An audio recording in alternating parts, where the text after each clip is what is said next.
They're some of the most cited works in, the American law system. And that makes them even more important.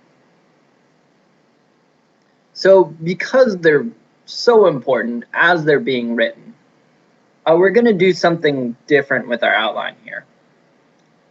We're going to explore the historical context of the Federalist Papers really closely before we examine the content, so we can understand exactly what's at stake. It's not just a matter here of, what was the history of the Federalist Papers or what was the historical background. Like, the Federalist Papers cannot be separated from the history in which they were written. So,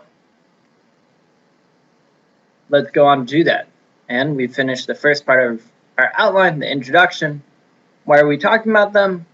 Well, they lay out the philosophy behind the American Constitution. And why do we care about the American Constitution? Well, America is an important country, for better or for worse. All right, history of the Federalist Papers. So the history that we'll need to cover, as I mentioned, is the American Independence, the Articles of Confederation, Constitutional Convention, Federalist Papers. So by the way, this gentleman here, I hope you guys all know who this man is. If anyone doesn't know, it's George Washington. All right, American independence. So America declared its independence from Great Britain for a variety of reasons. So chief among these reasons were that America felt that the British were taxing them unfairly, and then the British felt that the Americans weren't paying their fair of taxes. So the British were trying to force the Americans to pay more taxes, to pay their fair share, and the Americans said, "Well, you're making us pay way too much. This is unfair." So this situation escalated from this disagreement over just taxes to violence, and America rose up in rebellion. So America formally declared its independence as a new nation on July 4th, 1776. So as you may or may not know, this is the Independence Day of America. So if you go to America on July 4th, there are fireworks and celebrations. It's a fun time. And then America won the War for Independence in 1783. And in this, we were helped a lot by France, Britain's age-old enemy, and a little bit by Spain. So this new nation's laws were set out by the Articles of Confederation, also written in 1776, although not ratified until 1781. Remember, ratified means everyone agrees to follow it. So this was the first version of America's laws, the Articles of Confederation. And here we have colonial era painting of rebellion against the British. And here we have a very famous painting in America of George Washington crossing the Potomac, which was a crucial event in the War for Independence. So let's talk about the Articles of Confederation. So the Articles of Confederation, so they were designed to tie together 13 independent colonies into a nation, so that it could field an army, borrow money, interact with other countries. So these are the 13 independent colonies in 1775, so 1 year before America declares independence. So this is pretty much the start of America, this eastern coast. This is, this is technically French territory, the light pink, but a lot of it is unsettled. This is technically Spanish territory, but almost all of it is unsettled. The eastern coast of America is really the only part that's settled by, well, Europeans at least. There are certainly a lot of Native Americans still here, but these were the only part which had Europeans densely settled. So each of these colonies, Massachusetts, Rhode Island, Connecticut, New Jersey, had been set up independently, and they had different laws, customs, and ethnic backgrounds, so it was difficult to bind them together. So Pennsylvania, for instance, which is here, had a huge German population. And Massachusetts, which is both of these in the colonies, which is where John and I are right now, was English. And as you should remember from previous lesson, Massachusetts is also Puritan. And Pennsylvania was settled by Quakers. So there's different religious backgrounds as well. And so one really difficult part too was they also frequently had competing land claims. This was sometimes on these borders and always on their western borders, because they would always be pushing west and they'd always want more and more land. And as a result, they'd constantly be running up against each other's land claims. So when you have the Articles of Confederation, when you have these 13 independent colonies with these really different backgrounds that have to come together, you come up with a pretty conservative document. And conservative means it doesn't go very far in terms of actually creating a government. The government that's created doesn't have that many powers. It's really just the bare minimum so we can get an army and money. It doesn't go much further than that. So what exactly does it do? Well, the powers granted to the federal government by the Articles of Confederation were to declare war, to have an army, interact with foreign governments, settle disputes between states. So this is pretty limited. By the way, so the federal government was also not to be a full-time federal government. It was part-time. So it was composed of delegates sent from individual states. So, the states would choose people to go. It would meet some of the time, and when it wasn't meeting, the states would vote on what to do. So this is really unwieldy. And the federal government couldn't tax, borrow money, or make laws. That's some pretty important things for a federal government to not be able to do, right? Like, can't tax, they can't borrow money, and they can't even make laws for the states.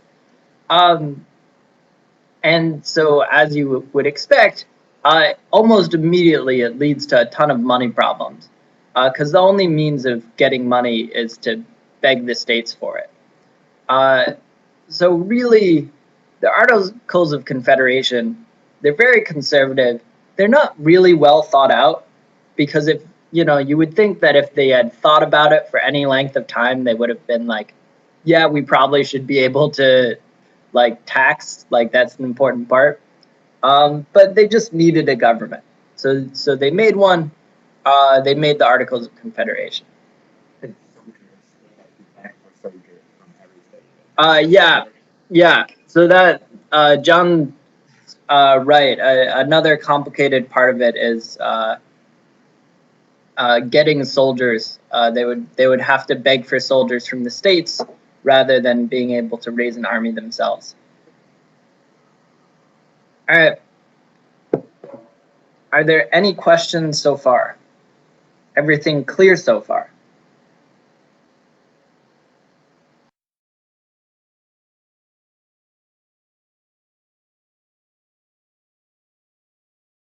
All right. Awesome. So, Constitutional Convention. So, by 1787, so remember America declares independence in 1776. By 1787, it's recognized articles were inadequate, because the states were arguing the money issued by the federal government was worthless. In terms of the states arguing, Maryland and Virginia both claimed the same river, the Potomac, and Rhode Island had somehow decided to tax everyone that passed through it. That was actually a pretty dangerous precedent, because if every state started taxing people who walk through it, then like pretty immediately you just have people stop passing through the states, and the whole government would fall apart. But no one could figure out how to stop Rhode Island from taxing everyone that would walk through it. So states are arguing money's worthless, Rhode Island's acting crazy, so we need a new government.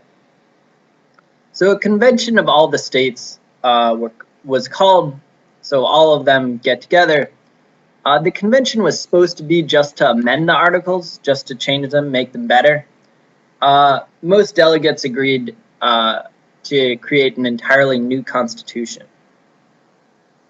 So a few major debates came up. The most important for our purposes about this new government was how much power to give the federal government. Anti-federalists, so people who were against the federal government, the government above the states, were terrified of creating a tyrannical government. Another really important one historically, but not for our purposes, was slavery. America was created to be a democratic republic, so states would have political power in proportion to their population. So the slaveholding states with slaves, which was basically the lower half of the country, said slaves should be considered as part of their population because that would give them more political power. Of course, this was nonsense because slaves couldn't vote, and the reason they asked this is they just wanted more political power. So the compromise that was reached, which was sort of infamous, it was terrible, you can still see it in the United States Constitution, was the 3/5 compromise. Each slave would count as 3/5 of a person for the sake of representation. I have no idea how they came up with that number specifically, but that was that. There are also members of the government who wanted to abolish the slave trade and abolish slavery. They had more luck at abolishing the slave trade, which was ended in the early 19th century. In terms of abolishing slavery, getting rid of slavery, about 100 years afterwards, in the 1860s, America fought a civil war over it. So that was a much more difficult question. But that's all we'll talk about slavery. It's a really important issue for historically, but for our philosophy class, I don't want to spend too much more time on it. So finally, Constitution was agreed on by the delegates end of September 1787. So all the delegates agreed on it. Now all the states needed to agree on it. And this was not a small task. And because it wasn't a small task, it was a big task by process of elimination. All right.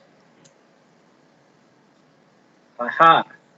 Finally, we get to the Federalist Papers. So the Constitution was sent to each of the individual states so the state legislature could agree on it. This prompted a fierce debate in each state over the new legislation. So because at this point, only the delegates from the state, only their representatives had agreed on it.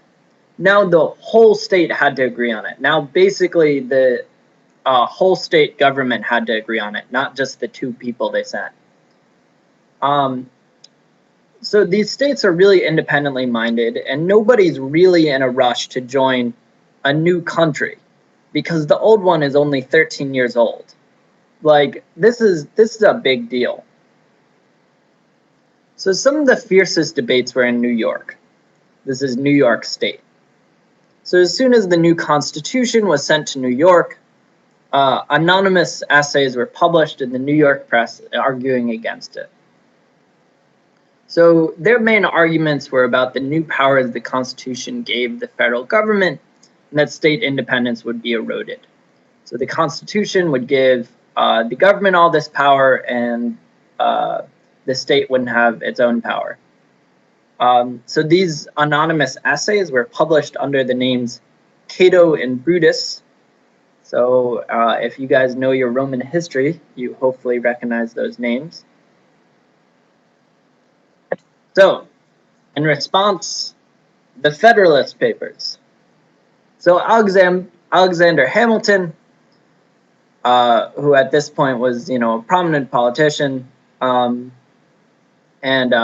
also the much later, the star of a hit musical, he recruited two friends, also politicians, John Jay and James Madison, to publish essays in support of the new Constitution under the name Publius. So these essays were published in rapid succession in New York newspapers from October 27th to April 2nd. And then they were published in several collections during and after this time. So here's one of these collections. A total of 77 essays were published.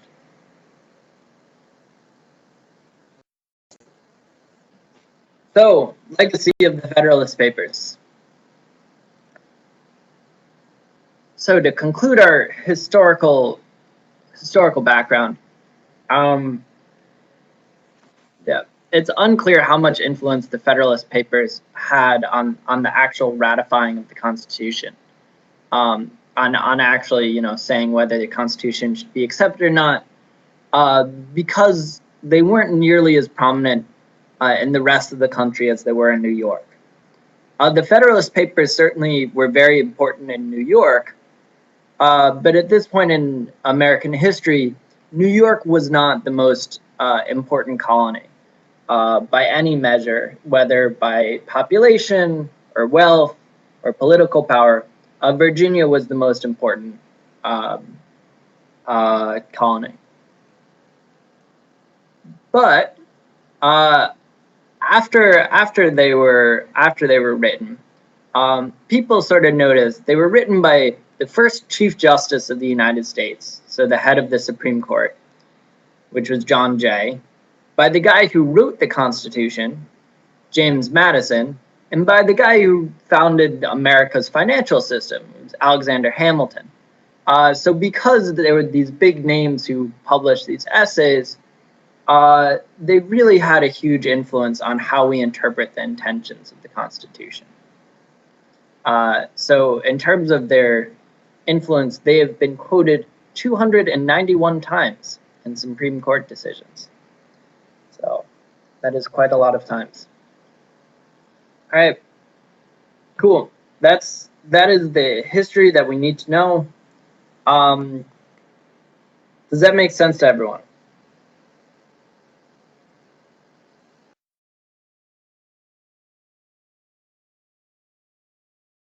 有问题吗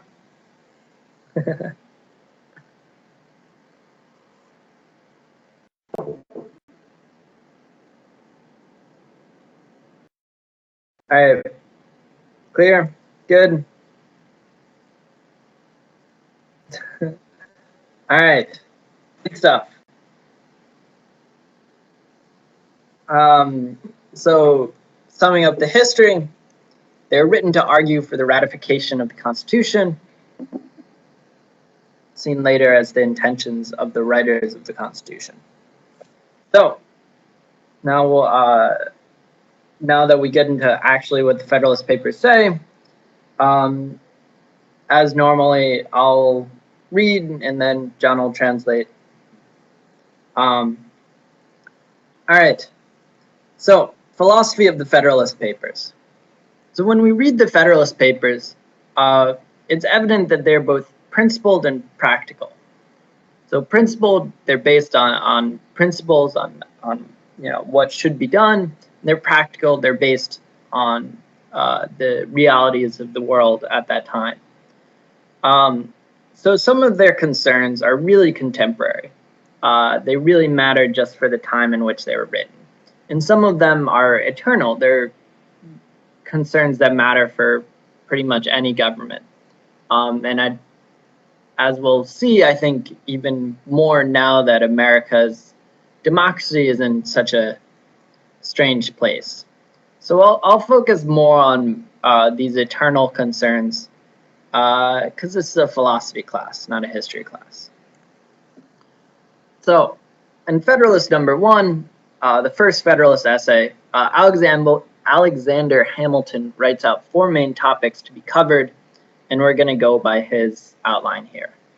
So why a union of states is a good thing, why the current Articles of Confederation are inadequate, why they don't work, why we need a more powerful government, and why the Constitution is still a Republican document. All right, Dylan.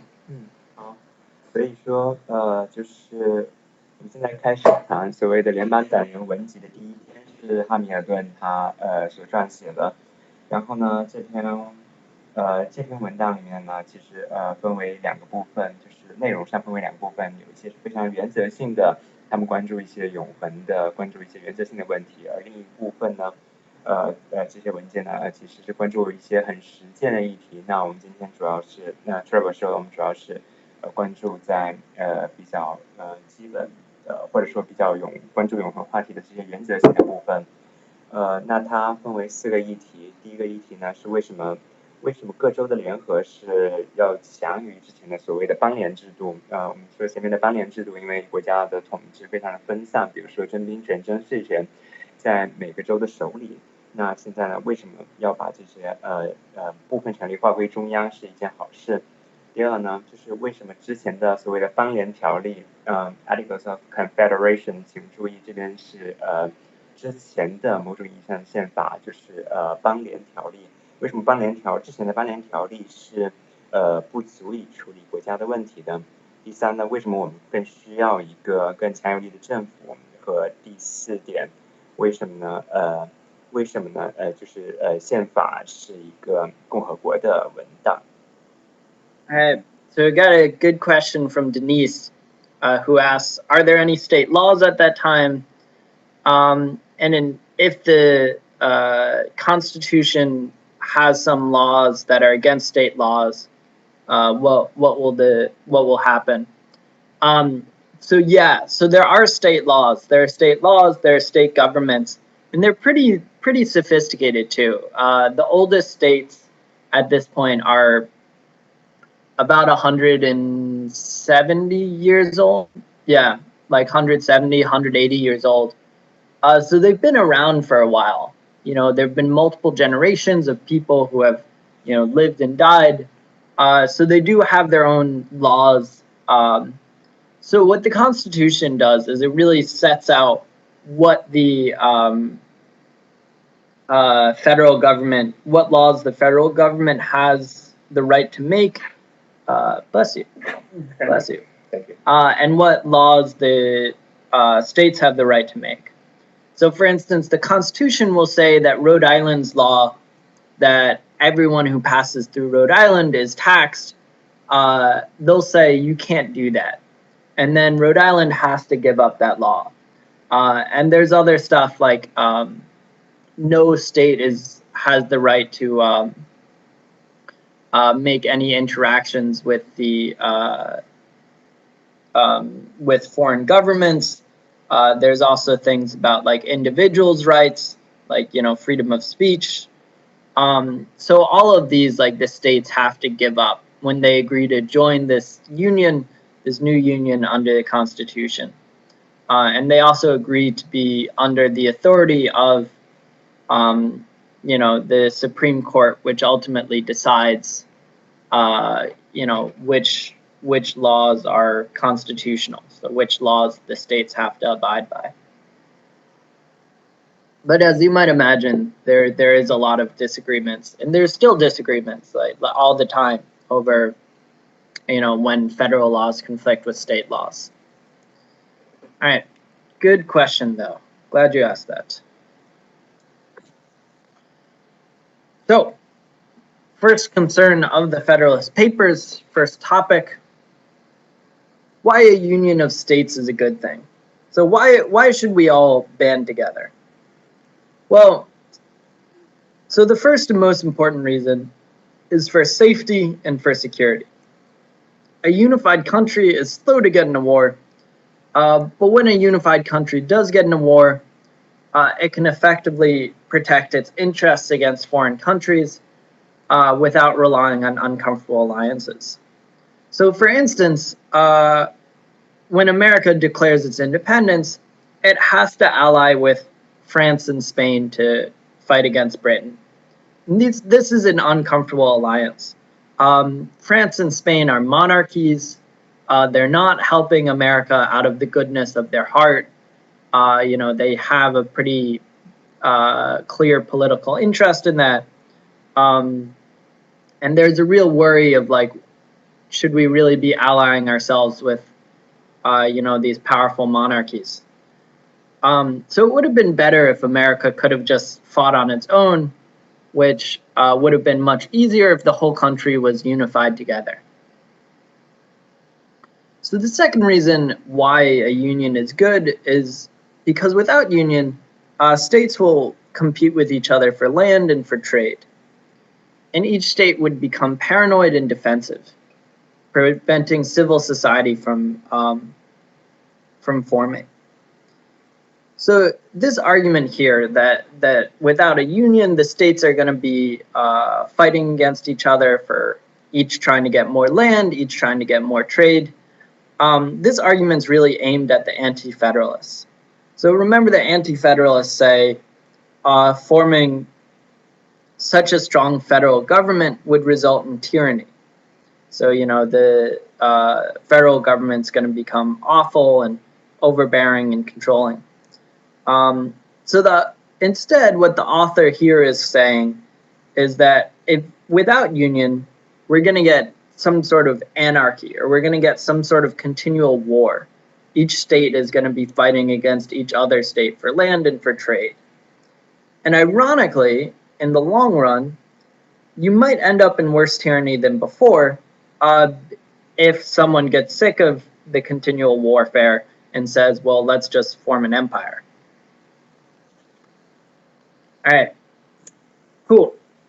OK， 所以说呢，我们现在开始谈第一个问题，就是为什么一个美国各州的联合是一个好事情。那主要是刚才Trevor谈了2点，就是第一是对外的战争，第二是对内的战争。在对外的战争上呢，当然一个中央集权的，相对而言中央集权的联邦政府呢，它能够保证呢，比如说在征兵权，比如说在动员权上的一些优势。那这样子呢，像当时的美国的独立战争，其实不仅是依靠法国和西班牙的外援，而且呢，其实在内部的士兵调动上呢，其实发生了很大的问题。那如果建立一个比较集权的有战争权、有外交权的一个中央政府的话，那这些事情会方便很多。那第二个原因当然就是为了避免内部的各州，因为之前每个州它其实都有独自的外交权和战争权，在这种情况下呢，那每个州之间的战争呢是很有可能发生的。那如果将这些权利收归国家的话呢，那可能一个广大的市场和自由社会，它的形成会比之前容易得多。All right.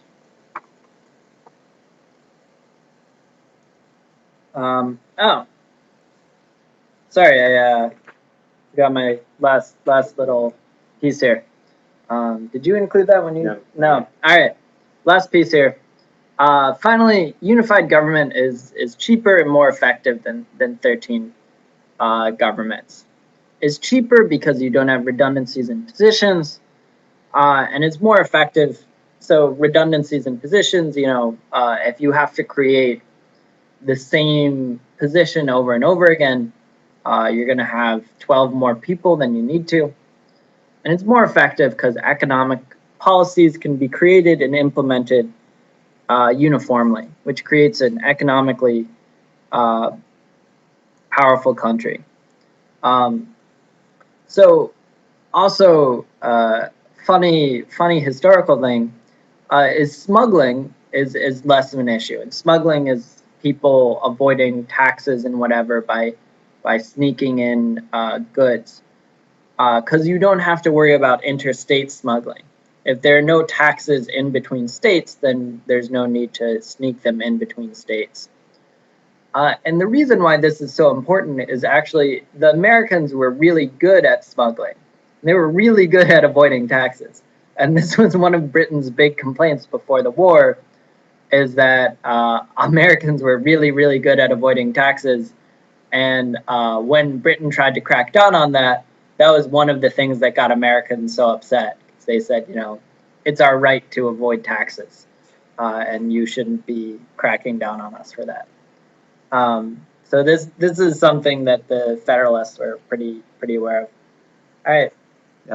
所以说呢，第三点的好处呢，主要就是当建立一个联合的中央政府的时候，很多经济政策呢，它就可以划归中央统一指挥，统一计划，这样子呢，在行政效率上当然是可以提高很多，并且呢，在邦联内部，在各州内部呢，也可以形成关税的同盟，这样子不会出现以前，比如说在不列颠时代的这种互相逃税的这种复杂的现象。So in what way do they worry about transformation from states into an empire, and how? So when we're talking about who's worrying, let's like talk from the anti-federalist perspective. So their government right now, the Articles of Confederation, they can't be taxed, and the federal government can't ask them for soldiers. There's really not much of a government there, and they feel pretty good about that. You know, they're like, I know my state government. I know the guy in the state government. I have no problem with him taxing me. I have no idea who these guys in, at this point it's Virginia. You know, it's Philadelphia. I have no idea who these guys in Philadelphia are. Like, you know, I've never met them, and they're going to be taxing me. I don't want any part of that. So what they're really worried about is it's going to sort of be like if you guys remember way back to the Delian League. So Athens turns this union of countries, which was supposed to be city-states, which was supposed to be just an alliance against the Persians, and Athens uses their ability to tax and their navy to transform it into an empire. And they just take all the money and build up their ships, and they build up their own infrastructure until the rest of the city-states get so sick of it that they launch a war against Athens. So that's what they're worried about, that this ability to tax and raise soldiers is going to transform to make the federal government an empire, and they're going to regret joining it in the first place. And anything else? Yep. Good. All right. Cool. So they're very interested in the tax issue. Yeah. So tax matters a lot. I mean, that is a big reason of why they went to war. And also, it doesn't matter for New York, because New York isn't a slave state. But for other states, slavery matters a lot, because this is a really divisive issue. The southern states had built both their culture and their economy. Someone has, all right. Not sure what that was. All right, so the southern economy built both their culture and their economy on slaves. Meanwhile, the northern states aren't big fans of slaves. There are economic reasons for that, and there are cultural reasons for that. So the federal government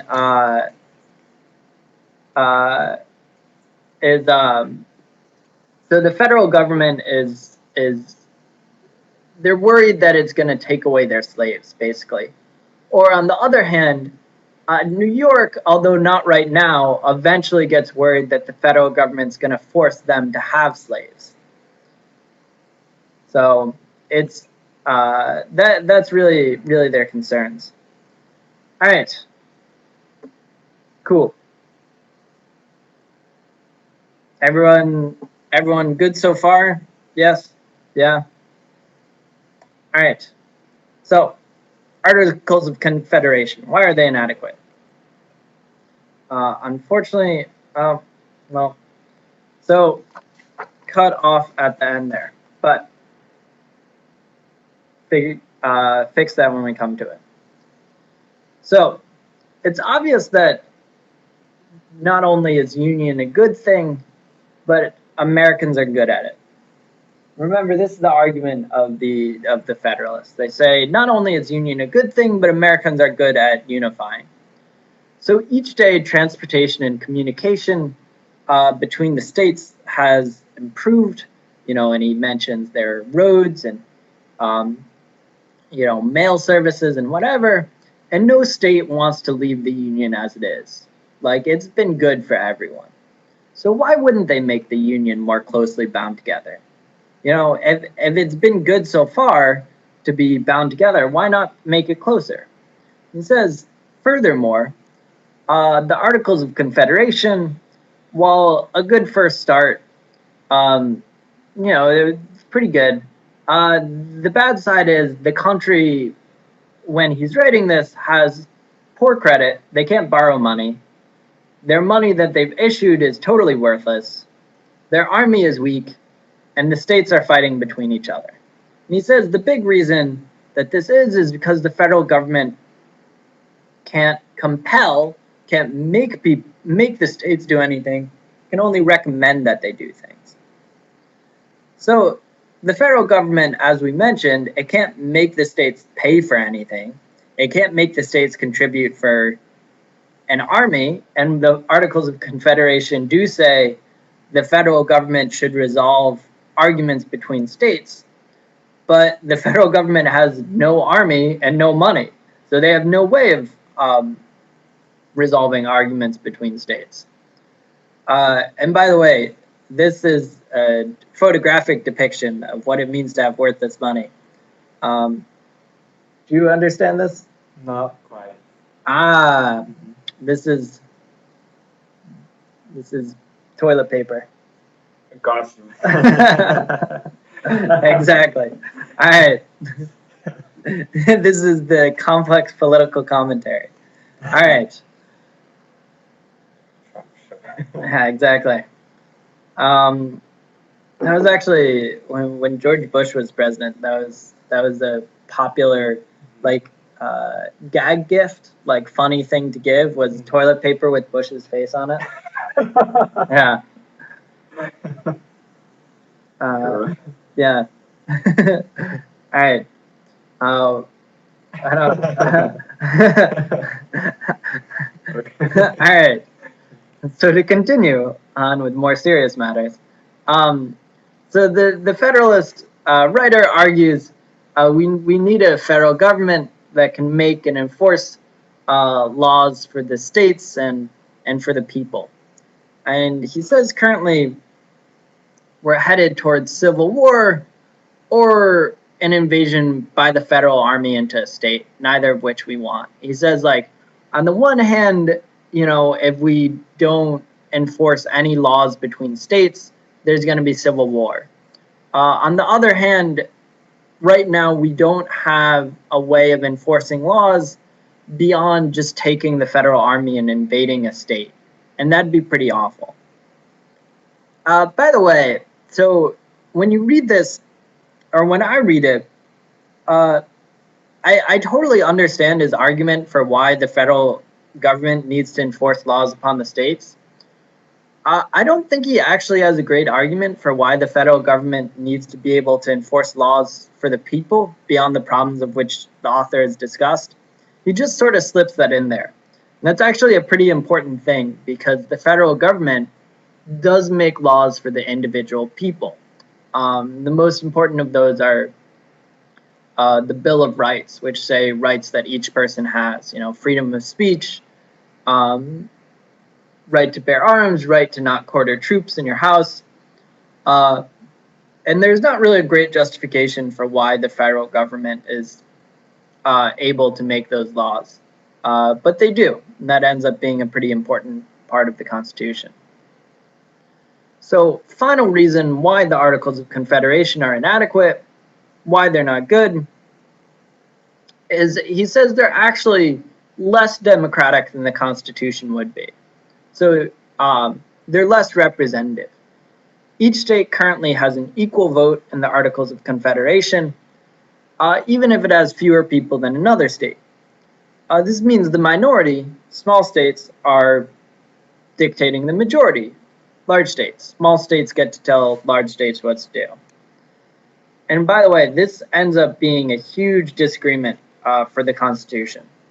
So less populous states, so states with less people, like this system. They like the fact that they have the same votes as large states. And large states hate this system. Surprise. So the compromise that ends up being reached for the Constitution is that the state population matters for some parts of government, like the House of Representatives, and you get more representatives depending on how many people you have, and it matters less for, and it doesn't matter rather for other parts of government, like the Senate. So each state only has 2 people for the Senate. Is it today or still the case? Yeah. So when actually at this point in American history, like elections for representatives and for Senate were more complicated than they are now. Now it's very clear. Population matters for representatives, doesn't matter for Senate. Okay. Meanwhile, the Electoral College, which it matters for electing president, population matters somewhat, but not. That's not the only thing. So it's a complicated compromise. Thank you. So where should I begin? Why the Articles of Confederation were inadequate? Yeah. I just don't remember what's going on at the beginning.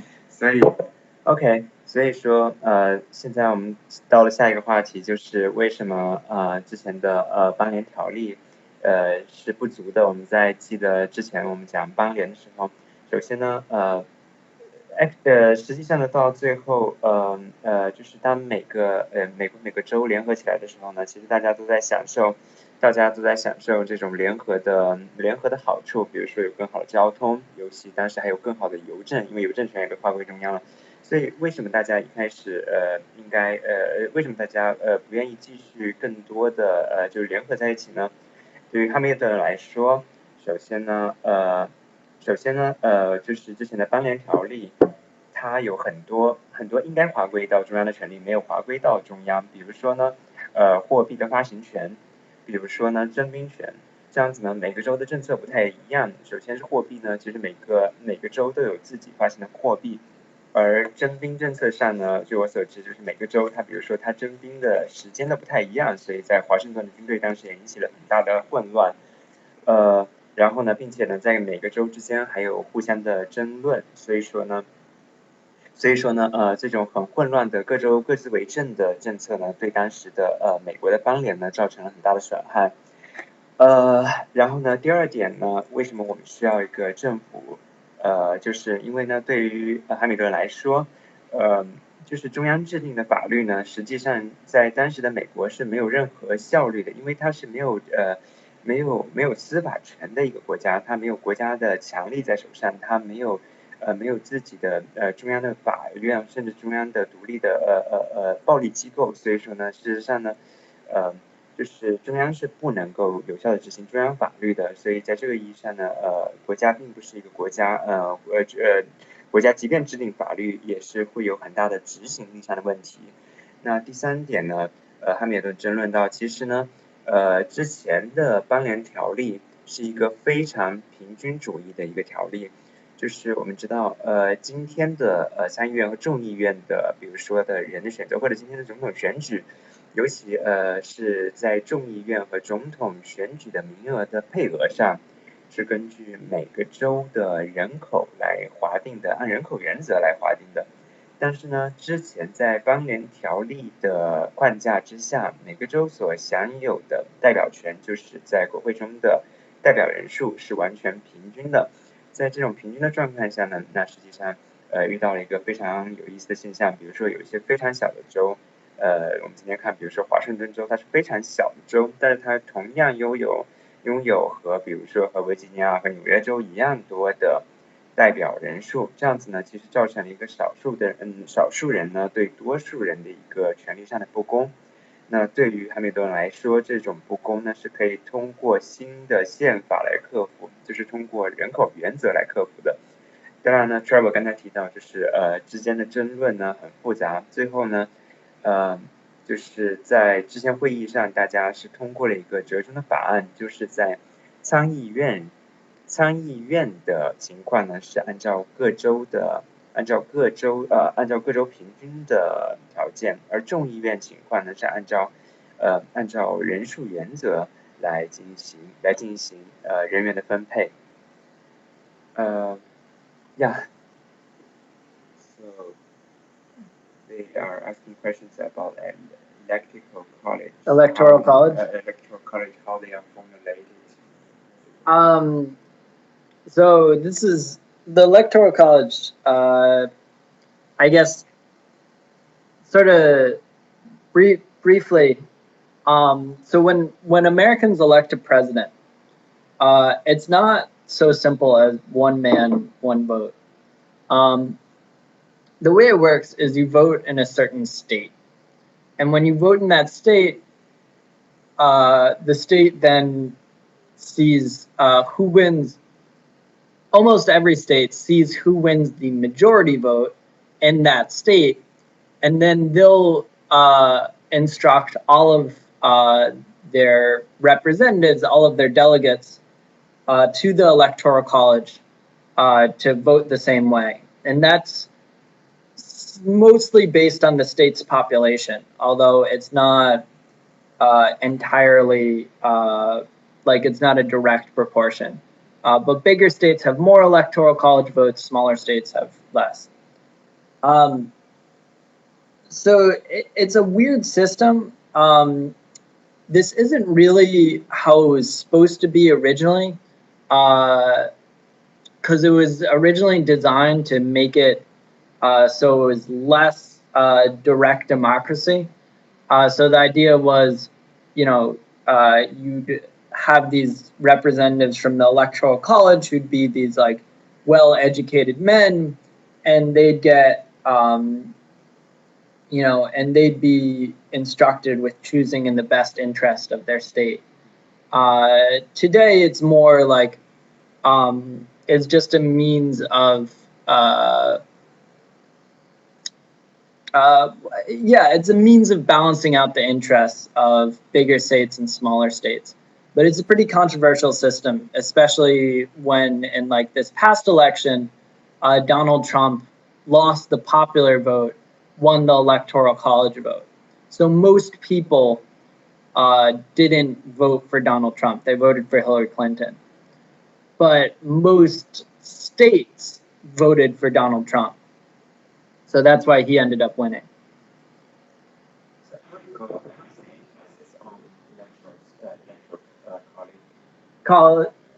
Delegates. Yeah. Okay, so the president is elected next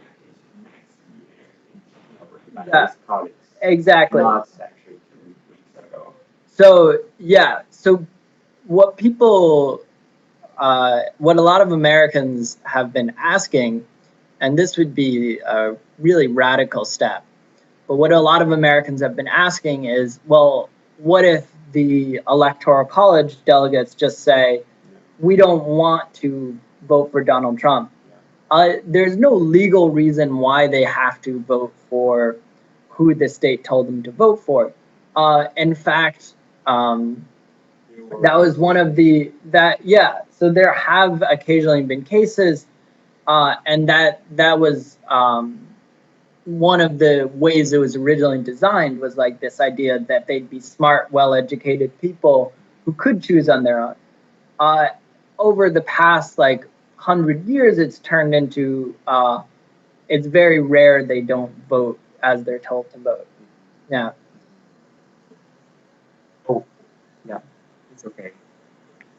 Just. So John just asked me. You know, he said it. I heard that like people. There wasn't actually the real election 2 weeks ago. The real election happens in January, and that's sort of true because technically in January, if these electoral college delegates chose, they could choose to elect Hillary Clinton, and then legally the president of the United States would be Hillary Clinton. That would be a really, really strange development, though. There's never been enough electoral college defections, what they're called, to matter. Interesting point. Should I translate? What I just said? Yeah, sure. About the electoral college. So, 所以说，就是我们刚才在聊，其实美国的选举在法理上，其实某种意义上是一种间接的选举，就是每个 state 选出了他们的选举团之后，然后选举团呢，根据这个州哪个候选人是多数，在明年1月的投票中来决定总统是谁。理论上呢，每个州的选举团其实有反水的可能性，并且历史上曾经发生过反水的情况。但是呢，实际上并没有，历史上并没有影响过总统的选举，这是一个很有趣的，在美国的选举制度。Is there a second state in the world who does this indirect election? So long as I know, not so popular. I mean, yeah, I'm not familiar enough with the inner workings of other countries to do this. To say so. But like in Britain, it's direct. In France, it's direct. Germany is direct, very direct. Yeah, I would imagine someone else has a similar system, but I can't think one. Okay. Yeah. All right. So, well, let's wait for a break until we finish up the philosophy of the Federalist Papers. We will take a break, I promise. All right. So, third topic we're covering in the Federalist Papers. So we covered why they're inadequate, why we need a union, and now we're saying why we need a more powerful government. So, third topic. So the aims of the articles were to preserve the peace, regulate commerce, form and maintain relationships with other countries. But it lacked the power to do any of these. So in order to preserve the peace, to keep this peaceful, we need a standing army, which can respond to any threat in any state. Under the articles, federal government could not fund the army. It needed to ask the state for funds. So then the author here, who again is anonymous, it was John Jay wrote only a couple articles, so it was actually probably Madison who was writing this one.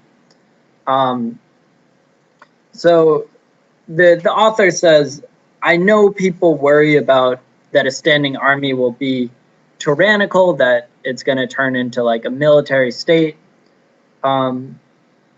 But there's no point in worrying about that because the legislature controls the army and it controls its funding. And the army won't force people to follow federal law. Like, that's not why we need an army. Like, people will follow federal law for the same reason they follow state law. And they'll follow it in the same way. You don't need an army for that. And, like, lastly, if it does prove tyrannical, like he says, if it turns out, I'm a liar or I'm stupid, and, like, we are using the army to, like, enforce federal laws, the states could rise up against it. So this is, he really goes through and addresses like all of these concerns, that the only reason the federal government wants this army is so it can turn it against the people. He says, no. That is not why we want an army. So the government also needs money. and it needs to be able to tax and borrow as is appropriate. And that it's obvious that this current system in which the government asks states for money is inadequate. And the author says there can't be any limitations on what we can tax, because then it would place an unfair burden on the industries that we can tax. It'd be too unfair to what we can tax and too nice to what we can't tax. So to me, as a reader 250 years later, it seems to me that unlimited taxation needs a little more defense than the author gives it here. Like, the author's defense is really just, we just need to be able to tax whatever we want. Because there are some things that Americans really hate the government taxing. So a big issue this election, and pretty much every election, is estates after people die. So as it is, the federal government, if you're rich and you die, the government tries to take at least about half of your money after 5 million. So if you have if you try to leave your children $10 million, half of that will be half of that 5 million, second 5 million, so 2.5 million will be taken by the government. And Americans really hate that system, even though it applies to almost no one. Americans just hate the idea of it. The author does try to defend unlimited taxation by saying, well, we promise this won't prove tyrannical either, because the actual process of taxing, actually going about and collecting the money, the states will do that. Like, the federal government will just say, this is how it should be done, and then the states will actually collect the money. But, to me, that's still not a great defense, because the federal government will, in the end, determine how taxing should be done. So the state will be, in a lot of ways, directed by the government in taxation. So this is a really touchy subject at that point. It's a really touchy subject now. And the author is he's being a little sneaky here. He's not giving the arguments against it as much credit as they need, because, to use an American expression, he's afraid of opening up a can of worms. He's afraid of everyone's going to start arguing and freaking out, because Americans, as I've said, really hate taxing, and at this time more than ever. So finally, who's going to think about taxation? Who's going to decide on the system? Well, it's representatives of the people. And he says these representatives are going to be sure to act fairly and represent the people's interests, no matter their class or profession. So this is a big deal, actually. One of the main rallying cries of the American Revolution was no taxation without representation. So the idea is, one of the main reasons why the Americans said they were revolting was that the British were taxing them without allowing them any say in how much they should be taxed. Meanwhile, this author says there actually shouldn't be direct representation here. You shouldn't have each class represented, rich or poor or merchants or landowners. There shouldn't be each profession represented. You shouldn't have the doctors and the lawyers and whatever in each profession say how much we should be taxed. He just says there should be representatives for all the people, and taxes is one of the things they handle. Now, one thing is really funny here is, as you've probably noticed, this author, and hence I, have spent a lot of time talking about taxes. So it's a really important issue practically, and it's something that previous thinkers on government that we've talked about, Locke and Plato and, even Machiavelli, they think a lot about how things should work, they don't actually think that much about taxes.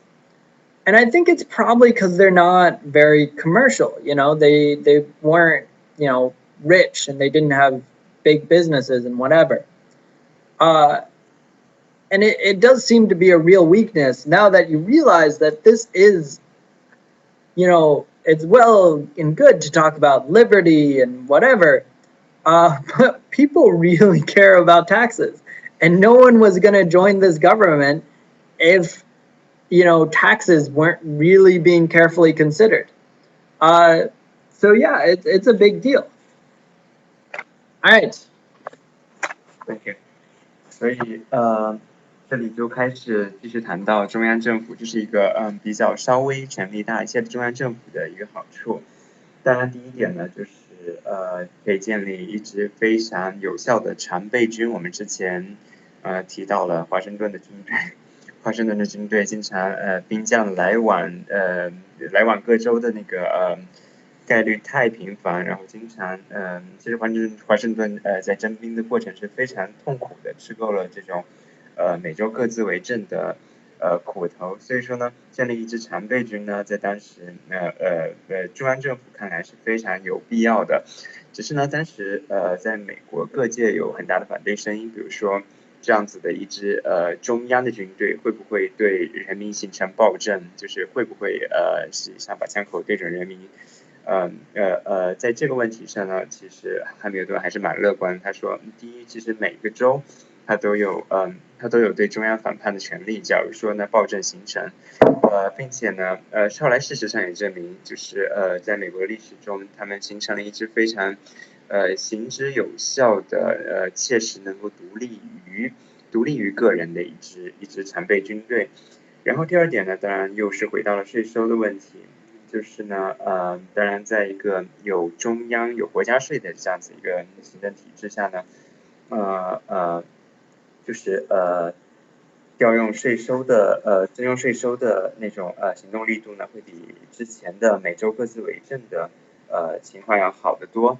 然后呢，并且呢，能够更加有效的实行一些税务，比如说遗产税啊，这样子的征收难度很大的一些税用，并且呢，汉密尔顿讨论到，就是在新的税收体制下，将确实的履行，就是人并不按照他的财产进行代表额度分配这样子的一个新的平均的一个税收制度。当然，这是需要争论或者需要阐明的。我们记得我们的之前谈过的一个口号就是没有税收就没有代表权。那到底代表权缴税的义务和作为人民的代表国家的权利，这三者之间他们的互动关系是什么？其实这是要费很大力气去阐清的。所以刚才 Trevor 也聊到，就是之前的哲学家似乎在谈论国家政体的时候，不太多花时间去讨论税收这种下里巴人的事情，但是在联邦党人文集中却花了很大的篇幅。因为你真的在建立一个政府的时候，其实大家没有关心那么多很理想的事情，可能税收才是大家第一关心的问题。Right. Cool.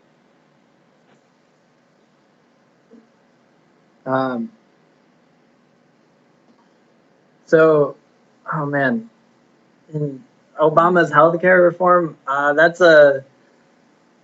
so Obamacare, aka the Affordable Care Act, is super controversial in the United States. Republicans have promised to take it down, to repeal it, and that was a big problem that a lot of people had. What I think of it, it's very complicated. In terms of the idea, I like it. In terms of the implementation, it needs work. It is not a great system as it stands.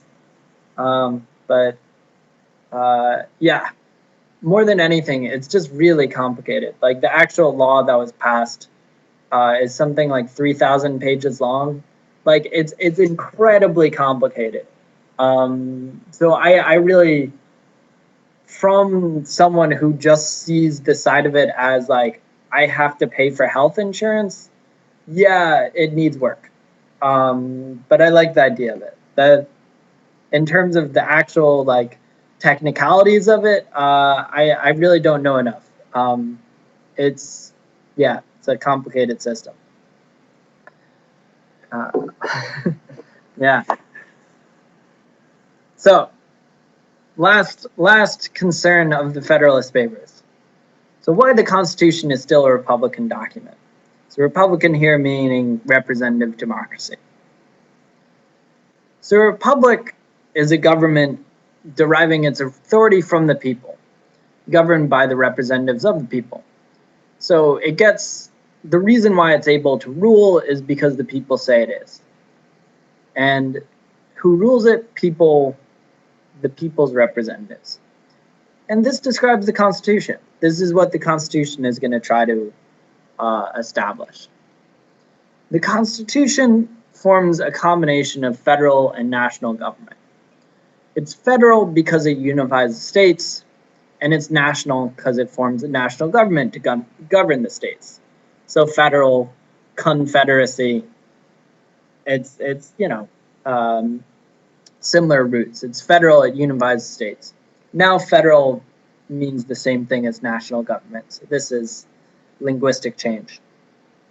So the new national government won't overstep its bounds, according to the Federalist, according to the author here.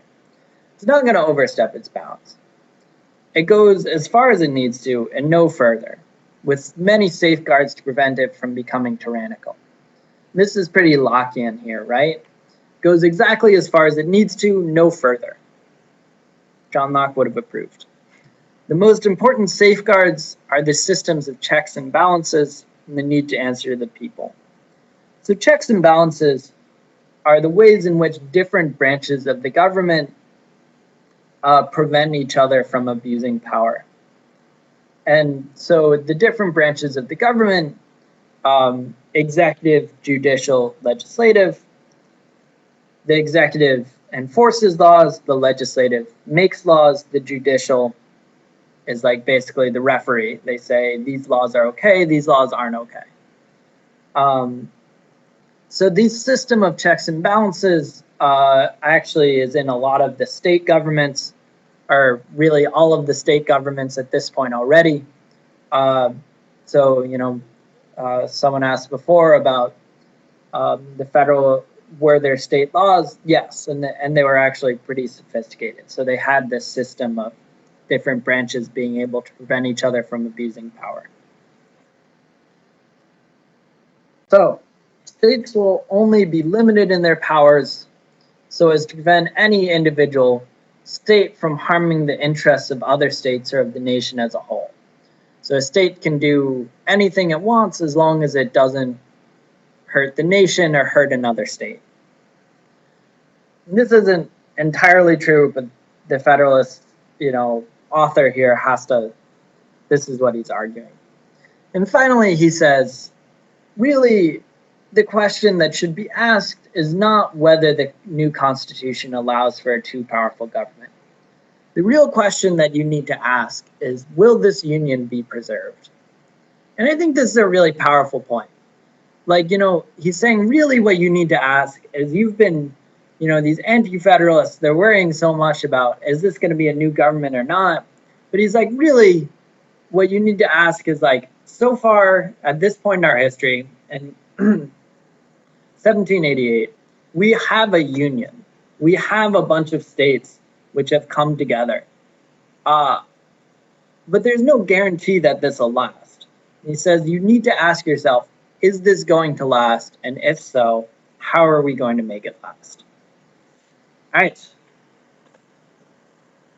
So, just one question. Do you think republic is derived from the verb represent or somehow associated?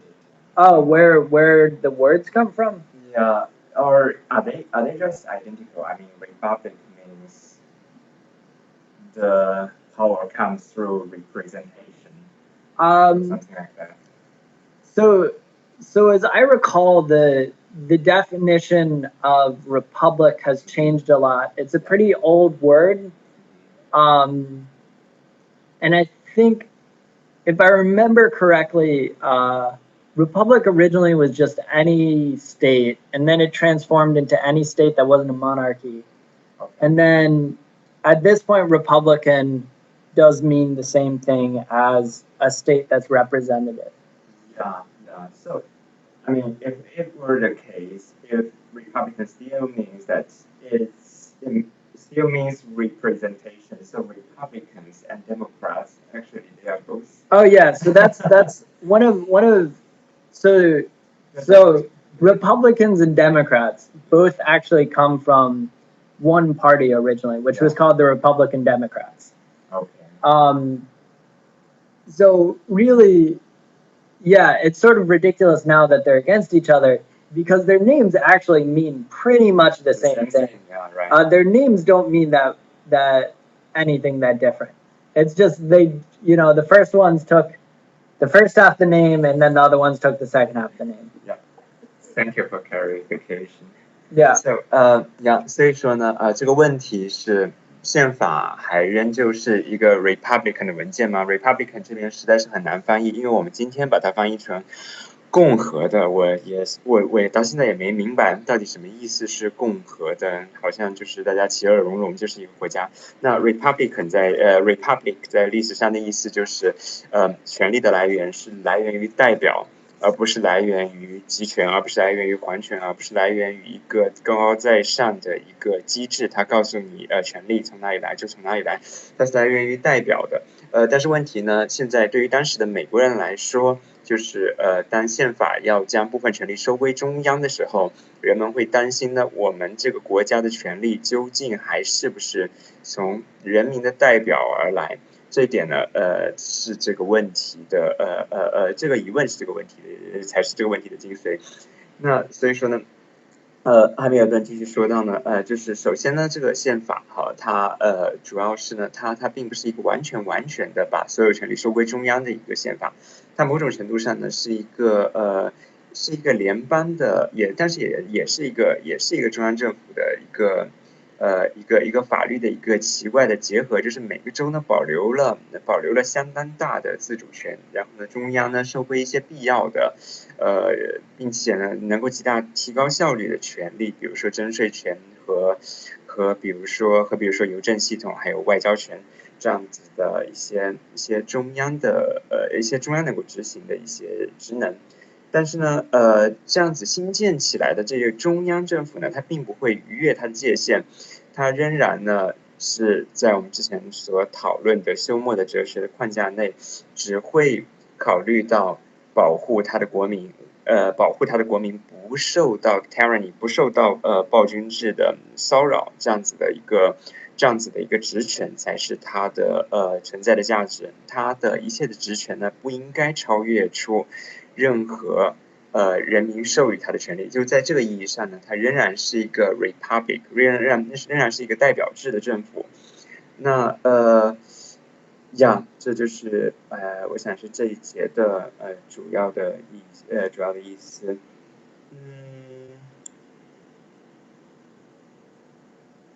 到现在为止有问题吗？So why doesn't anyone want to build a big government or an empire so you can have power? So that's actually like one of the founding ideas or of America is actually, so someone like George Washington, a lot of people wanted him to become king. When he was president, a lot of people wanted him to continue being president. And it would have actually been probably pretty easy for someone like Washington to have declared himself King of America. But he didn't, and the other people who had the opportunity to do so didn't. And that's actually a pretty big deal. So it's a good question of why that didn't happen. There was a point pretty early in American history in 1796 where some laws were passed by the ruling political party that seemed that they were going to turn America into a monarchy, called the Alien and Sedition Acts. But they actually ended up, they were repealed after a while, and America survived. So yeah, it is pretty amazing that America didn't turn into an empire. All right. Is it because some philosophy? Say it's more of a feeling, but it's 9:24. Let's take a 5-minute break. So I'll see you guys back here at 9:29, and we can continue on learn about philosophical background in Federalist 10.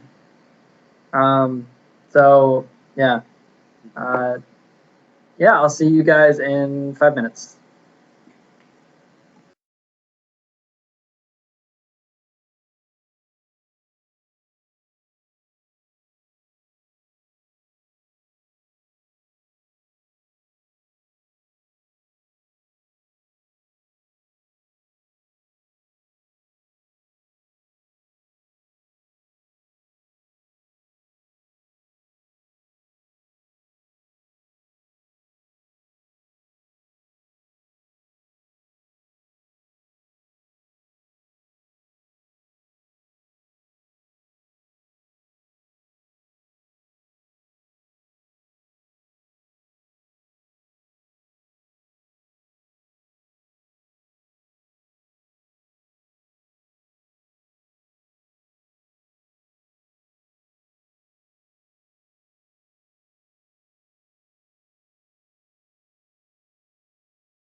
All right. So, in terms of empire versus republic, One thing that is also important is that America is coming from a British tradition here.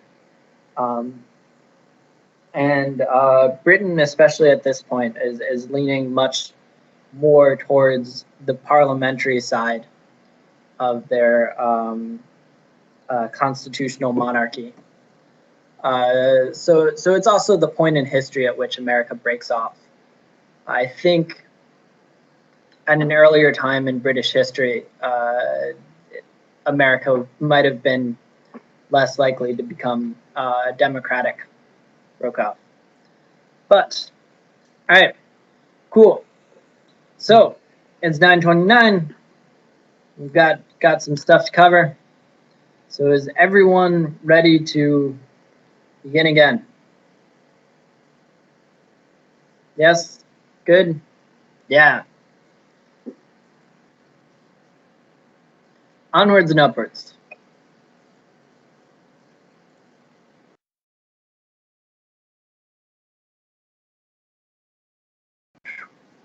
So philosophy. Federalist Papers argued for a strong federal government, the ability to tax, support an army, but this government was still Republican, still was representative. So let's talk about the philosophical background for the Federalist Papers. So the Americans had an advantage when setting up their new government in that they already had 13 reasonably well-functioning governments to build off of. These are the 13 colonies, of course. But you can see new, clear influences on the Constitution, ones which aren't present in the state governments. These influences are Montesquieu, who we haven't covered, Machiavelli, and Locke. The latter two we've covered. There are also influences which are present in the state governments, which are also influencing the federal government, including like Blackstone, who writes Common Laws of England, but those are less like the philosophical ideas and more very practical ideas about actually the how to build the government. So this is the more theoretical, eternal sort of stuff. So let's talk about Baron de Montesquieu. So he was a French nobleman and philosopher during the early 18th century, the early 1700s. So for our purposes, Montesquieu's most important belief is the separation of powers. So Montesquieu advises the government needs to be split into three branches: executive, judicial, and legislative. So they need to be able to check each other's powers. So the legislative can tax, the executive cannot. So this allows the legislator to check the executive by depriving him of funding. The executive can, on the other hand, veto the legislature's laws, preventing them from enacting harmful laws. So the executive can say no to any laws that the legislator passes, which prevents them from passing any bad laws. And then the legislature is split in two, and each half is able to check the other.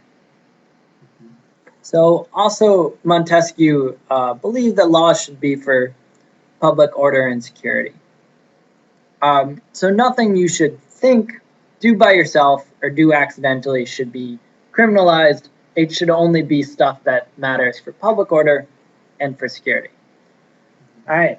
所以我们之前也谈到，就是大家对于宪法的怀疑是宪法建立起来的强有力的中央政府是不是会成为一个大的利维坦，对人民进行暴政。那当时的哈密尔顿在文章的辩护，对于美国的制度，也就是 check and balance 的制度，其实在很大程度上呢是从孟德斯鸠的哲学所生发出来的。就是孟德斯鸠，我们知道他提出了很重要的三权分立的思想，所谓的行政、立法和司法三个权力呢，必须在国家系统中严格分开，他们呢互相制约，也互相监督，这样子可以保证任何一个任何一个branch 的权力不会自我膨胀到足够吞噬整个国家系统的程度。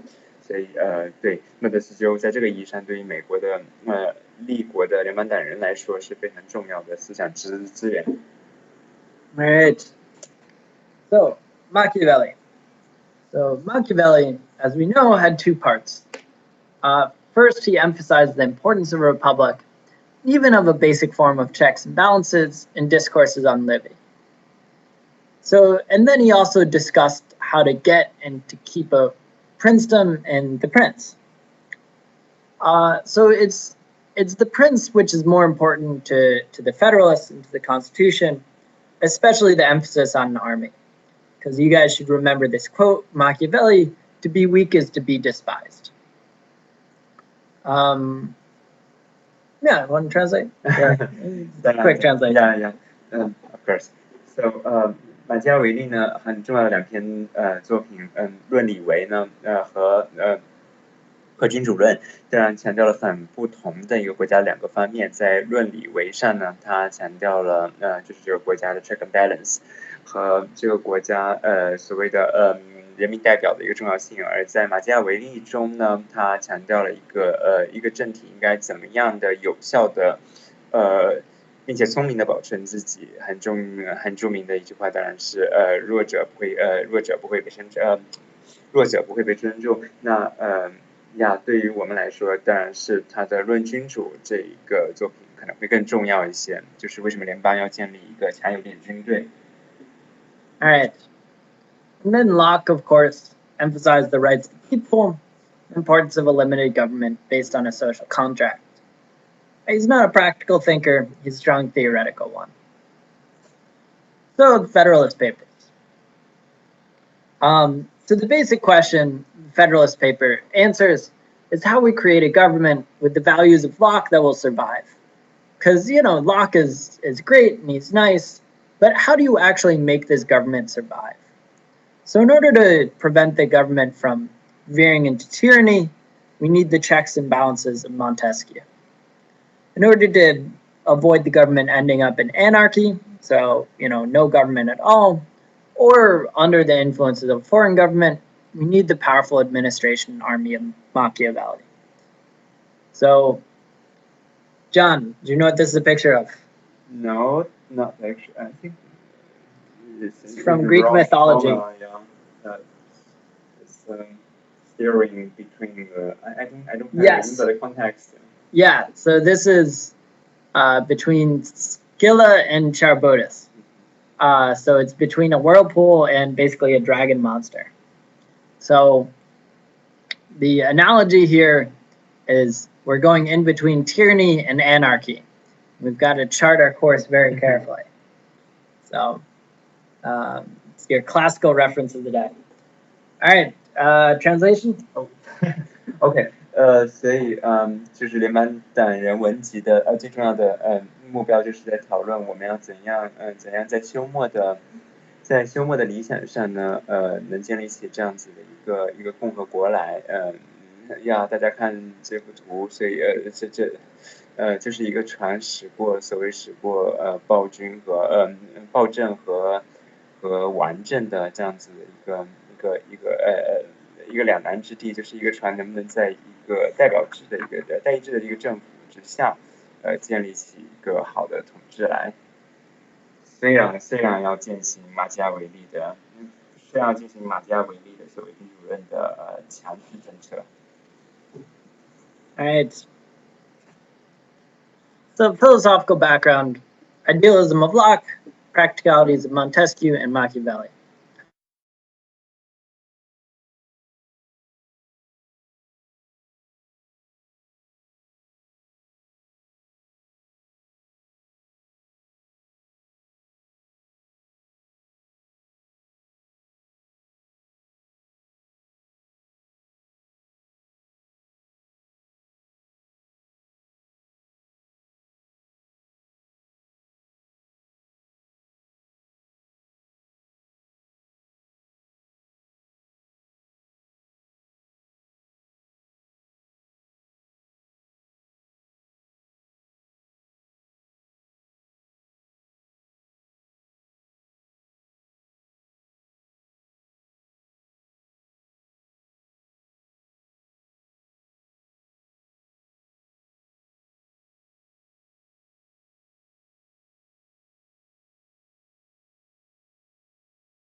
All right, I'm back. All right. So Federalist 10.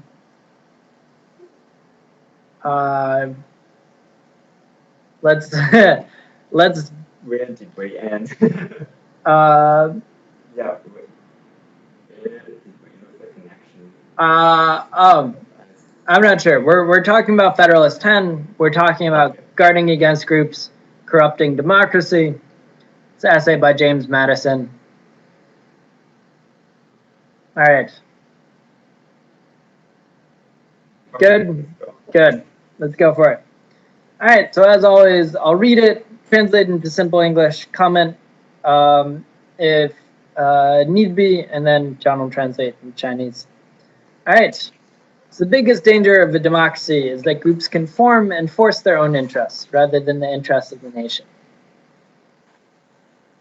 Among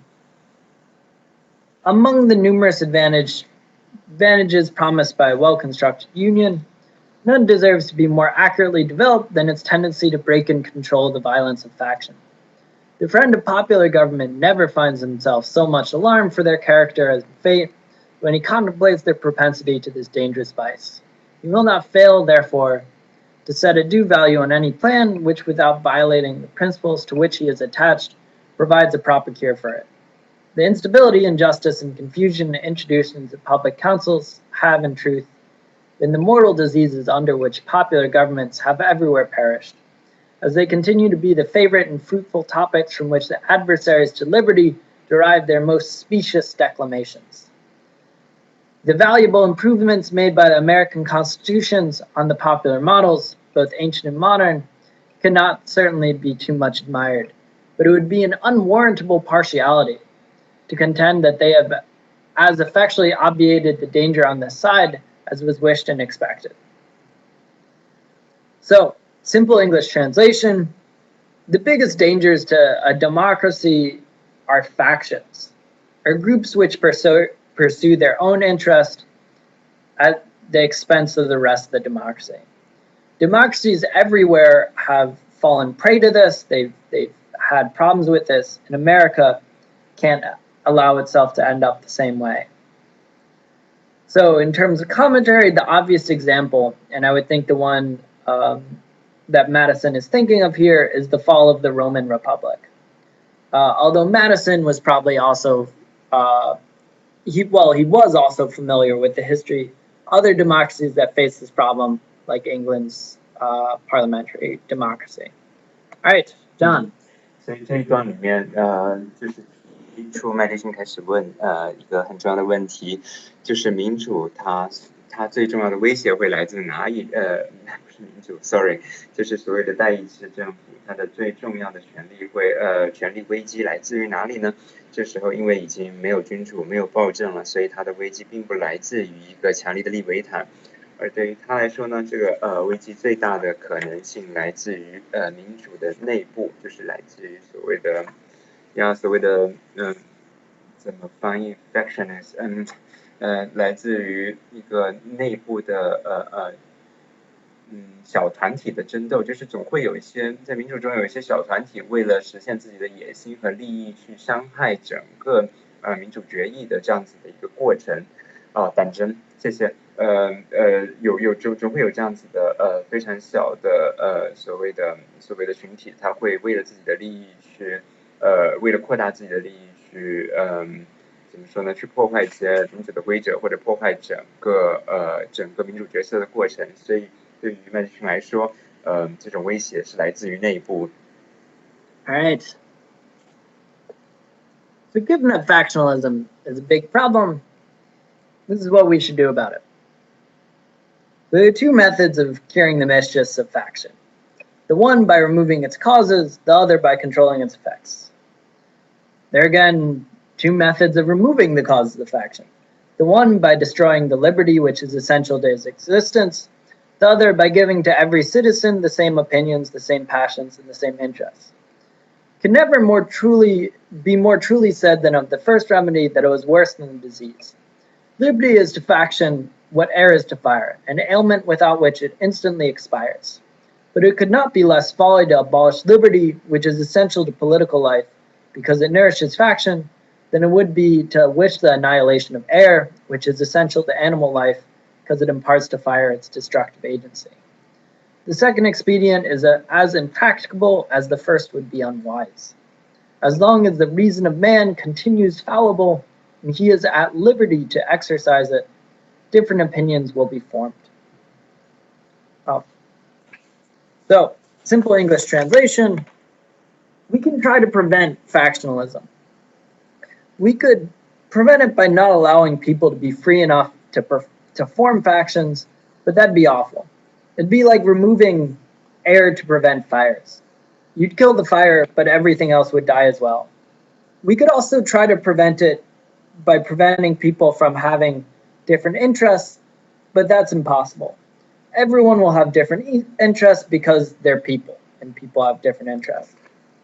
So in terms of commentary on this, this is partially a philosophical paper, but it's mostly supposed to be persuasive. So there's not a clear definition of removing liberty, because that would make the argument less persuasive, even if it made it more clear. And this should make you wonder about the wisdom of using this as a foundational legal text, if there are other cases where Madison sacrifices clarity for persuasiveness. Something to think about. Anyways, John. Yeah. 所以这里谈到了两个阻止党争的办法，一个办法呢，当然就是所谓外部办法，就是从外部呢，禁止这样子的党争。但是呢，这样子就，他打了一个比喻，就好像是你禁止了空气，所以来灭火一样。那第二种可能性呢，当然就是从人民的内心来消灭这种党争的可能性。但是对于麦迪逊来说呢，这种思想禁锢又是不大可能的，因为但凡有人的地方，人们就有不同的思想。但凡有不同思想的地方呢，人们就会自然形成观念上的不同，所以这两种方法在他看来都不是好的方法。All right.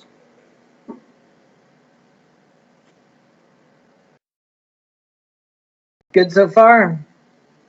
Clear so far? Yes? Yeah? Okay. So it's impossible to avoid factions by removing the causes of factionalism. Let's see if we can do something about the effects. First, let's try to identify the main source of factionalism. But the common and durable source of factions has been the various and unequal distribution of property. Those who hold and those who are without property have ever formed distinct interests in society. Those who are creditors and those who are debtors fall under a like discrimination. Landed interest, manufacturing interest, a mercantile interest, a moneyed interest, many lesser interests, grow up of necessity in civilized nations, and divide them into different classes, actuated by different sentiments and views.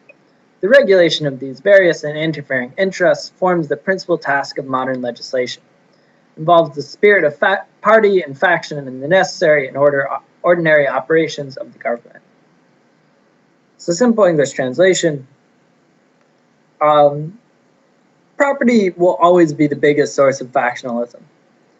Lenders and borrowers will disagree with each other, and landowners and merchants will disagree with each other. Any government's going to have to mediate between the two. It's going to have to come between the two. So in terms of commentary, so this identification of a conflict of interest between lenders and borrowers might seem like proto-Marxist, but Madison is way more concerned with wealthy merchants and wealthy landowners than with really any poor people and what poor people's problems are. Madison, as with the rest of the founders, tend to be quite wealthy men, and they tend to be quite classist. They weren't really that concerned about the interests of poor people. 所以呢，这里是另一个方面的阐释，就是党争不仅是思想上的不同，其实哪里只要有经济关系，哪里就一定会有争论。就像就像最简单的经济关系，比如说借钱和被借的关系，只要这种关系一旦出现，大家就会开始争论一些细则上的问题，比如说偿还的权责啊，或者等等等等。那只要大家在一起，大家的利益只要一有接壤，大家就不得不面对这样子利益界定问题。所以呢，一旦有利益界定，就党争或者说争论就不可避免的要出现。All right.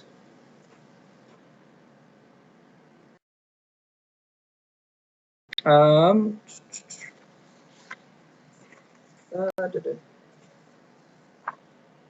right. Yes. So the questions that come from the conflict between borrowers and lenders, landowners and merchants, are both difficult and predictable. So no man is allowed to be a judge in his own cause, because his interest would certainly bias his judgment, and not improbably corrupt his integrity. With equal, nay with greater reason, a body of men are unfit to be both judges and parties at the same time. Yet what are many of the most important acts of legislation, with so many judicial determinations, not indeed concerning the rights of single persons, but concerning the rights of large bodies of citizens? What are the different classes of legislators but advocates and parties to the causes which they determine? Is a law proposed concerning private debts? It is a question to which the creditors are parties on one side and the debtors on the other. Justice ought to hold the balance between them, that the parties are and must be themselves the judge, and the most numerous party, or in other words, must be expected to prevail. Shall domestic manufacturers be encouraged, in what degree, by restrictions on foreign manufacturers? So, simple English translation, in a democracy, we ask people to be their own judges. So how do they resolve disputes which affect them? Borrowers are going to favor generous laws concerning debt. Lenders will favor strict laws. Conflicts are going to come up. In terms of commentary, this distinction between borrower and lender is especially concerning to anyone from a farming state, like Madison, who was from Virginia, and Virginia's economy is based on farming. Because farmers and planters, they take out huge loans to pay for each year's operations, and paying these huge loans back is a continual source of strife, of argument for both planters and for those who lent to planters. All right. 这里继续在讨论权力结构的问题。一个很尖锐的问题就是，既然在代议的权力结构之下，人民的权利是政府的权利是来自于人民，但是又是为了统治人民，在这种情况下，权力怎么可能？因为比如说一个法官，他怎么可能既做裁判又做比赛者呢？这里是提出的一个问题。All right. So we need some way of preventing factions which will necessarily form from ruining democracy. If a faction consists of less than a majority, relief is supplied by the Republican principle, which enables the majority to defeat its sinister views by regular vote. It may clog the administration, may convulse the society, but it will be unable to execute and mask its violence under the forms of the Constitution. When a majority is included in a faction, the form of popular government, on the other hand, enables it to sacrifice to its ruling passion or interest both the public good and the rights of other citizens. To secure the public good and private rights against the danger of such a faction, at the same time to reserve the spirit and form of popular government, then the great object to which our inquiries are directed. Simple English translation: if a group is a minority, at least they won't be able to use democratic means to ruin the country. They can ruin a lot of things, but they won't be able to ruin the country. However, if this group is the majority, they will be able to use democratic means to ruin the country, which is pretty worrisome. I'm lost here. Why they are the majority? They are going to ruin the country. So let's say for instance, Madison's really concerned about borrowers versus lenders, people who tend to borrow versus people who tend to lend. Yeah. So if 51% of the country are people who tend to borrow, then all the laws which they propose are going to be laws which are very favorable to people that borrow. And they're going to be able to use their majority to basically ruin lenders. Yeah, so when they say minority, they are actually talking about the poor, the elite, actually. No. When they Sorry, the rich and the elite. When they say minority, they just mean less than 50%. Yes, but normally a minority in a society is the higher class, which is to be protected as against the majority of the poor lenders or. So one thing that's important to note is at this point, you do need to own land to vote. So the poor can't even vote at this point. Yeah. But so yeah, when he talks about majority and minority, he's really only concerned about the rich. Yeah, or at least people who own land, which are not poor people. Yeah, understand 了。OK， 谢谢。所以这边在谈论就是所以反争既然是不可避免的，那最后要牺牲的人到底是谁？在我看来，是最后牺牲的人到底是谁的问题？就是在麦迪逊看来，这里有一个很吊诡的事情，就是如果说如果真是多数决定的话，那么一般一个国家呢，就一定是那些借钱的人决定那些介入钱的人决定那些借出钱的人，也一般来说是大多数人民。那大多数人民一般在我想象应该是一般没有权利的人民对那些社会精英阶层的一种暴政。在麦迪逊看来的话，这种情况是很不可以接受的。他说，如果多数人不仅掌握了多数，而且掌握了在投票权中的主动权，那他就会毁掉这个国家。而少数人如果能够让他在投票的关系中能够让他们的声音得到放大的话，那至少这个国家会取得一个权力的平衡。It's kind of balance, yeah. You got the majority in population. You don't turn to get a majority in your votes or in your power. I don't know how to describe that, but yeah, the logic there is again a check and balance. Let's get back to this later. All right. Sorry. Yeah, someone in the QQ chat also appears to be very confused. Yeah. All right. To conclude, Madison concludes. Tyranny of the majority is very much a thing here. All right. Madison concludes by saying that a large republic will serve best to prevent these sorts of issues. Hence, it clearly appears that the same advantage which a republic has over democracy in controlling the effects of faction is enjoyed by a large over a small republic, is enjoyed by the union over the states composing it. Does the advantage consist in the substitution of representatives whose enlightened views and virtuous sentiments render them superior to local prejudices and schemes of injustice? It will not be denied that the representation of the Union will be most likely to possess these requisite endowments. Does it consist in the greater security afforded by a greater variety of parties against the event of any one party being able to outnumber and oppress the rest? In equal degree does the increased variety of parties comprised within the Union increase the security. Does it, in fine, consist in the greater obstacles opposed to the concert and accomplishment of the secret wishes of an unjust and interested majority? Here again, the extent of the Union gives it the most palpable advantage.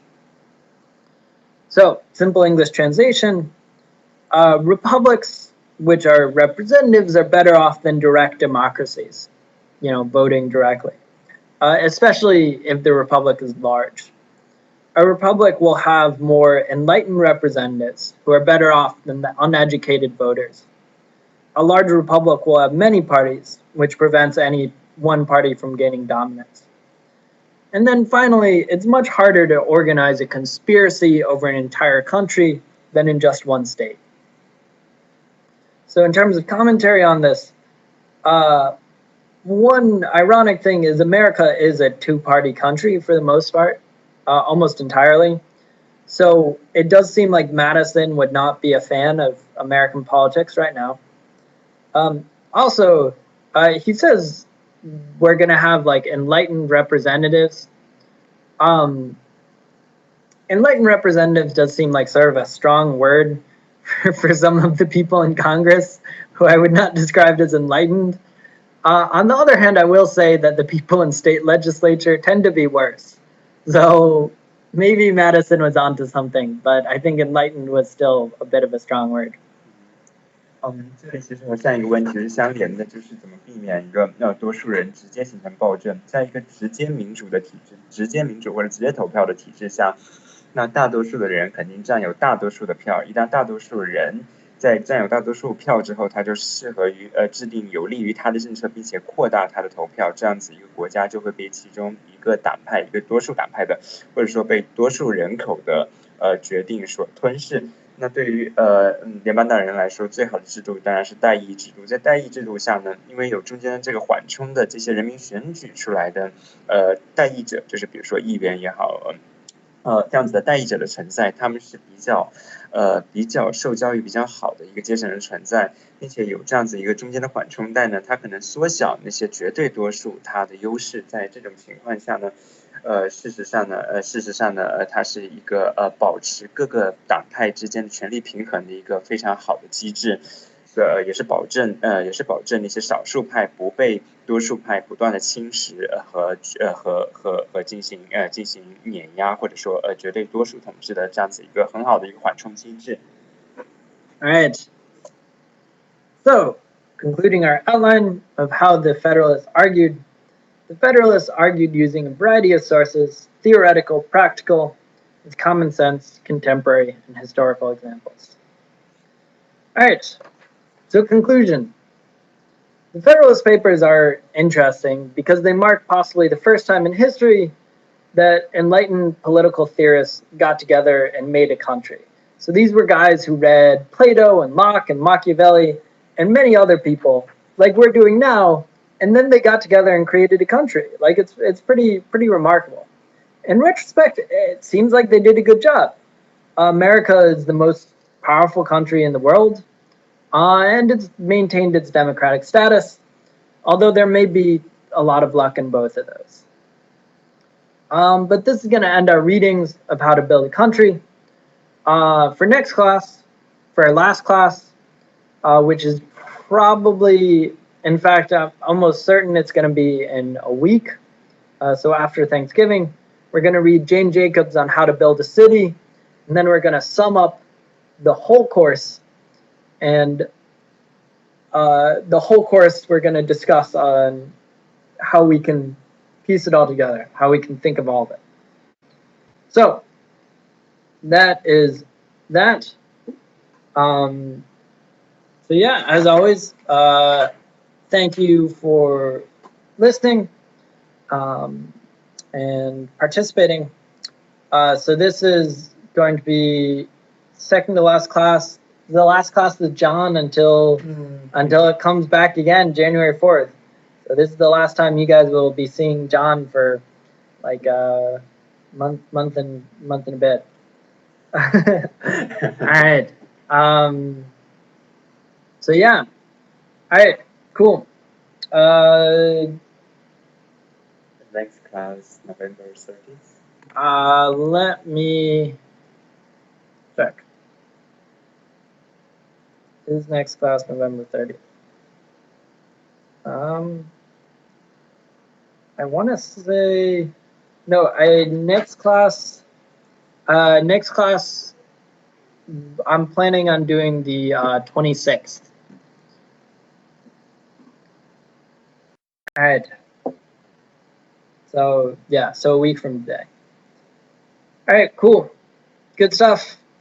Do your homework. As always, and yeah, bye bye. 再见。再见。